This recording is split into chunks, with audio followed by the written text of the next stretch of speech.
നമുക്ക് ഇംഗ്ലീഷ് ബസ്സിൽ ലൈവായിട്ട് നമ്മൾ പഠിപ്പിക്കുമല്ലോ, ഇതുപോലെ ഗൂഗിൾ മീറ്റിൽ. അതുപോലെ ഞാൻ നിങ്ങൾക്ക് പഠിപ്പിച്ചു തരട്ടെ.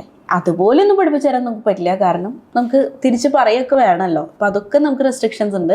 പക്ഷെ കുറച്ചൊക്കെ ആ ഒരു ഫീല് നിങ്ങൾക്ക് കിട്ടുന്നുണ്ടോ, മനസ്സിലാവുന്നുണ്ടോ എന്നൊക്കെ അറിയാൻ വേണ്ടിയിട്ടാണ് കേട്ടോ. അപ്പോൾ ഇന്ന് നമ്മുടെ കൂടെ എൻ്റെ ഒപ്പം ഓൺലൈനിൽ അർച്ചനയുണ്ട്. അപ്പോൾ നമുക്ക് അർച്ചനേനെ പഠിപ്പിക്കാം. ഓക്കെ, അപ്പോൾ ഇങ്ങനെ അവർ പഠിക്കുന്ന രീതിയിൽ നിങ്ങളും അതിനെ ആൻസർ ചെയ്യാൻ നോക്കണം കേട്ടോ. ഞാൻ പഠിപ്പിക്കുമ്പോൾ കറക്റ്റായിട്ട് കേട്ടിരിക്കുക. ഓക്കെ, അപ്പോൾ നമുക്ക് സ്റ്റാർട്ട് ചെയ്യാം കേട്ടോ. ഓക്കെ, അപ്പോൾ ഇന്ന് നമ്മൾ പഠിക്കാൻ പോകുന്നതെന്ന് പറഞ്ഞു കഴിഞ്ഞാൽ ഹാസ്, ഹാവ്, ഡിഡ് വെച്ചിട്ടുള്ള ക്വസ്റ്റ്യൻ മേക്കിംഗ് ആണ്. അപ്പോൾ എപ്പോഴും ഒരുപാട് പേര് ചോദിക്കുന്ന ഒരു ചോദ്യമാണ് ഈ ഹാസ്, ഹാവ് അല്ലെങ്കിൽ ഡിഡ് വെച്ചിട്ട് എന്താണ് ഡിഫറൻസ് എന്നുള്ളത്. അപ്പോൾ ആദ്യം തന്നെ നമുക്ക് ഹാസ്, ഹാവ് വെച്ചിട്ടുള്ള എന്ത് ചോദ്യമാണ് ചോദിക്കാൻ പറ്റുക എന്ന് നോക്കാം. ഓക്കെ, ക്ലിയർ ആണല്ലോ? അപ്പോൾ തുടങ്ങാൻ പോവാണ് കേട്ടോ. അപ്പോൾ ഈ ഹാസ്, ഹാവ് ആയാലും ഡിഡ് ആയാലും നമ്മൾ സൂചിപ്പിക്കുന്നത് എന്തിനെയാണ്? പാസ്റ്റിനെയാണ് കേട്ടോ. കഴിഞ്ഞു പോയ കാലത്തിനെയാണ് നമ്മൾ ഹാസ്, ഹാവ് ആയാലും ഡിഡ് ആയാലും സൂചിപ്പിക്കുന്നത്. ഓക്കെ, അപ്പോൾ ഈ ഹാസ്, ഹാവ് വെച്ചിട്ടുള്ള ചോദ്യം എന്ന് പറയുമ്പോൾ നമ്മൾ പറയില്ലേ, ഇപ്പോൾ നീ പോയോ, അല്ലെങ്കിൽ നീ വന്നോ, നിൻ്റെ ജോലി കഴിഞ്ഞോ, നീ അത് എഴുതിയോ എന്നൊക്കെ ചോദിക്കുന്നതാണ് ഹാസ്, ഹാവ്. ഇവിടെ നമ്മൾ എന്ത് ചേർക്കുന്നില്ല? സമയം ചേർക്കുന്നില്ല. ഓക്കെ, ഇപ്പം നമ്മുടെ ഒരു നമ്മളുടെ കീ കാണുന്നില്ല. അപ്പം ഞാൻ ചോദിക്കുകയാണ്, നീ എൻ്റെ കീ കണ്ടോ? ഓക്കെ, അങ്ങനെയൊക്കെ ചോദിക്കില്ലേ? അതിന് വേണ്ടിയിട്ടാണ് നമ്മൾ എന്ത് ചെയ്യുക? ഹാസ്, ഹാവ് വെച്ചിട്ടുള്ള ചോദ്യങ്ങൾ ചോദിക്കുക. ഇതിൽ നോട്ട് ചെയ്യണം എന്താണെന്ന് വെച്ച് കഴിഞ്ഞാൽ ഹാസ്, ഹാവിൽ ഒരിക്കലും നമ്മൾ സമയത്തെ ആഡ് ചെയ്യില്ല എന്നുള്ളതാണ് കേട്ടോ. ഓക്കെ, അപ്പോൾ ഇതിൻ്റെ സ്ട്രക്ചർ ഒന്ന് നോട്ട് ചെയ്ത് നോക്കാം.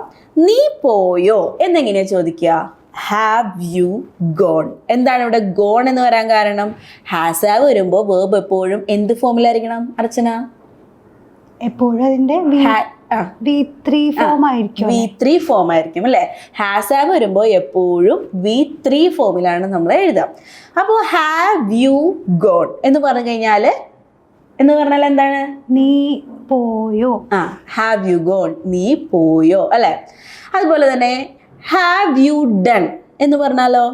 ഹാവ് യു ഡൺ, നീ അത് ചെയ്തോ. ഹാവ് യു ഡൺ, നീ ചെയ്തോ അല്ലേ? അതുപോലെ തന്നെ നീ കണ്ടോ എങ്ങനെ ചോദിക്കുക? നീ കണ്ടോ. നീ ഹാവ് യു സീൻ. സീൻ, കാരണം എന്താണ്? സിയുടെ V3 scene. Have you seen, നീ കണ്ടോ അല്ലേ? അതുപോലെ തന്നെ നീ എഴുതിയോ എങ്ങനെ ചോദിക്കും? നീ എഴുതിയോ കിട്ടുന്നില്ല. ഹാവ്, ചിന്തിച്ചു നോക്ക്. ഹാവ്, ഒരു മിനിറ്റ് ആലോചിക്കട്ടെ. ഹാവ് യു റിട്ടേൺ അല്ലേ? റൈറ്റിന്റെ V3. ഇവിടെ അർച്ചന കിട്ടാത്തത് V3 ഫോം. എല്ലാ V3 ഫോമിനെ പറ്റിയിട്ടും അറിയാത്തതുകൊണ്ടാണ് കേട്ടോ. അപ്പൊ നിങ്ങൾ എന്താ ചെയ്യേണ്ടതെന്ന് അറിയോ? ഗൂഗിളിൽ കയറിയിട്ട് എല്ലാ അതായത് കുറച്ച് അത്യാവശ്യം വേർബ്സിന്റെ ഒക്കെ V1, V2, V3 അറിഞ്ഞിരിക്കുക. ഇപ്പൊ അർച്ചനയ്ക്ക് അവിടെ മിസ് ചെയ്യണത് എന്താണ്? അവിടെ V3 എല്ലാത്തിന്റെ അറിയില്ല. അപ്പൊ റൈറ്റിന്റെ V3 എന്താണെന്ന് ഇങ്ങനെ ആലോചിക്കും. അവിടെയാണ് മിസ്സിംഗ് തന്നെ അല്ലേ അർച്ചന?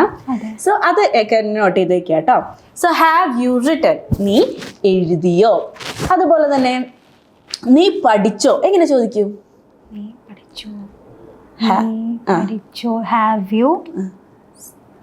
പറഞ്ഞോളൂ. ഹാവ് യു എനിക്ക് കിട്ടുന്നില്ല, എനിക്ക് പറഞ്ഞുതരാവോ? Have you studied.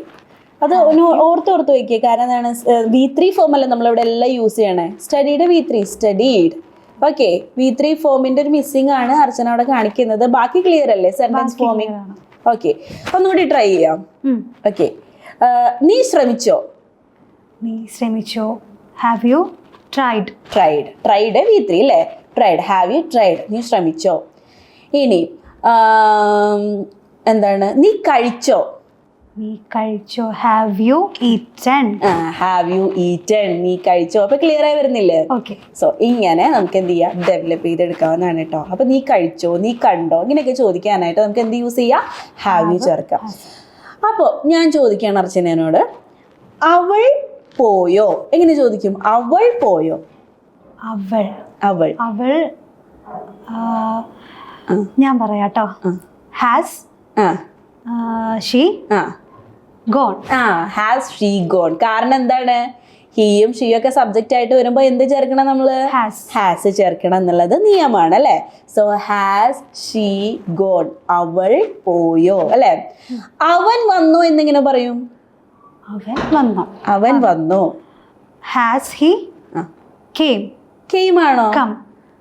No, കമ്മിന്റെ V3 കമ്മും തന്നെയാണ്. ഇപ്പൊ അർച്ചന പറയുന്ന പോലെ തന്നെ ഒരുപാട് പേരുണ്ടാക്കുന്ന ഒരു മിസ്റ്റേക്ക് ആണ് അല്ലെ.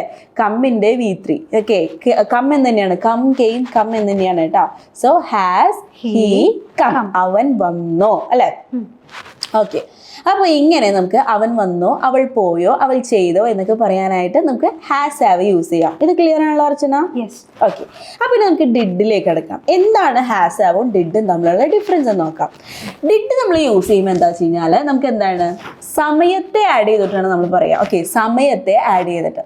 അപ്പോൾ നമ്മളിങ്ങനെ ചോദിക്കുക, ഇന്നലെ നീ കണ്ടിരുന്നോ, മിനിയാന്ന് നീ പോയിരുന്നോ, കഴിഞ്ഞ ആഴ്ച അവൻ വന്നിരുന്നോ എന്നൊക്കെ ചോദിക്കുമ്പോൾ നമ്മളവിടെ എന്താ യൂസ് ചെയ്യേണ്ടത്? ഡിഡ് ആണ് യൂസ് ചെയ്യേണ്ടത് അല്ലേ. അപ്പൊ ഡിഡ് വെച്ചിട്ട് നമുക്ക് സെന്റൻസ് ക്ലിയർ ചെയ്യാം കേട്ടോ.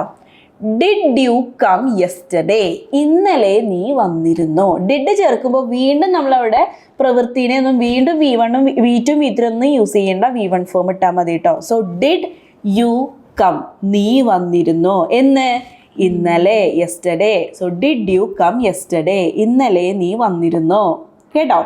അതുപോലെ ഇന്നലെ അവൻ പോയിരുന്നോ എങ്ങനെ ചോദിക്കുക? Did he go yesterday, did he go yesterday, ഇന്നലെ അവൻ പോയിരുന്നോ. അതുപോലെ എന്താണ്, ഇന്നലെ നീ ഉറങ്ങിയിരുന്നോ എങ്ങനെ പറയും? ഇന്നലെ അവൻ ഉറങ്ങി, ഇന്നലെ നീ ഉറങ്ങിയിരുന്നോ, ഇന്നലെ നീ ഉറങ്ങിയിരുന്നോ. നീ എന്ന് പറയുമ്പോൾ യു.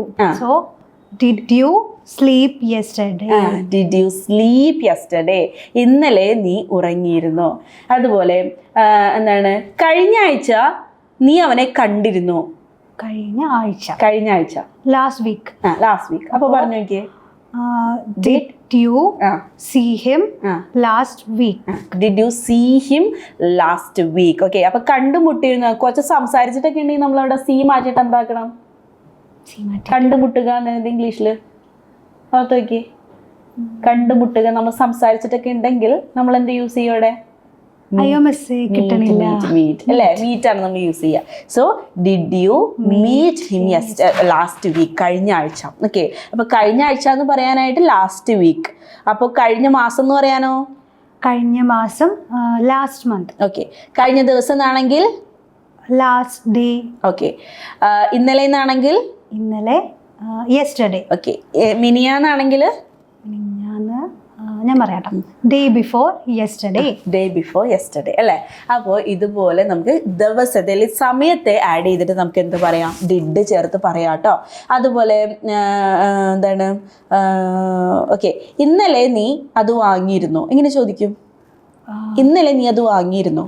ഈ വാങ്ങിയോന്ന് പറയുമ്പോൾ നമ്മൾ ബൈ അല്ലേ? ബൈ. ഓക്കെ, ക്ലിയർ ആണ്. ഓക്കെ, അപ്പോ ഞാൻ പറയാട്ടോ, ഇന്നലെ ഡിഡ് യു ബൈ അത് that yesterday, did you buy that yesterday, ഇന്നലെ നീ അത് വാങ്ങിയിരുന്നു. ഇപ്പൊ നിങ്ങൾക്ക് ക്ലിയർ ആവണില്ലേ?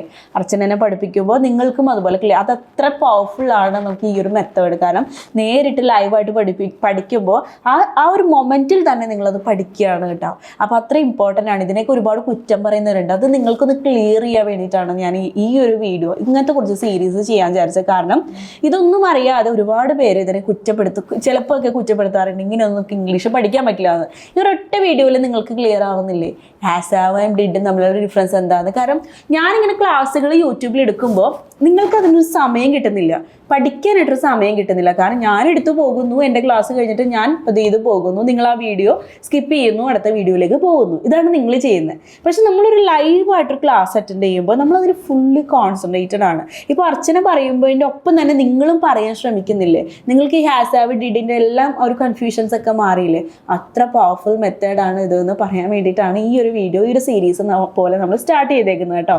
അപ്പോൾ ഇനി അങ്ങോട്ട് കുറച്ച് വീഡിയോസ് ഇതുപോലെ തന്നെ ഉണ്ടാകും. ഇത് യൂസ്ഫുൾ ആണെങ്കിൽ നിങ്ങൾ താഴെ ഒന്ന് കോമെൻറ്റ് ചെയ്യുക. ക്ലിയർ ആവുന്നുണ്ട്, മനസ്സിലാവുന്നുണ്ട് എന്ന് കേട്ടോ. ഇതുപോലെ തന്നെയാണ് നമ്മൾ ഇംഗ്ലീഷ് ബസ്സിലും ക്ലാസ്സുകൾ എടുക്കുന്നത്. നേരിട്ട് ഇതുപോലെ പഠിപ്പിക്കുന്ന ക്ലാസ്സുകളാണ്.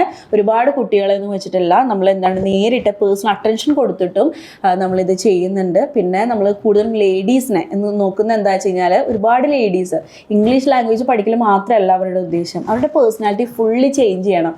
കുറേ നാൾ വീട്ടിലിരുന്നിരുന്നിരുന്നിരുന്ന് അവരുടെ മൈൻഡെല്ലാം ഡെസ്പായി അങ്ങനെ ഒരു മെൻറ്റൽ സ്റ്റേജിലേക്ക് പോകുന്ന ഒരുപാട് ലേഡീസ് നമ്മുടെ കോഴ്സിൽ ജോയിൻ ചെയ്യാറുണ്ട്. അപ്പോൾ അവർക്കൊക്കെ സംസാരിക്കാൻ ഒരു ഫ്ലോ, അവർ സംസാരിച്ച് ഈവൻ മലയാളം പോലും അവർ സംസാരിച്ച് തുടങ്ങണം എന്നുള്ളൊരവസ്ഥയിൽ വരെ വരുന്ന പെൺകുട്ടികൾ ഇവിടെ ഉണ്ട്. ഓക്കെ, സ്ത്രീകൾ ഇവിടെ ഉണ്ട്.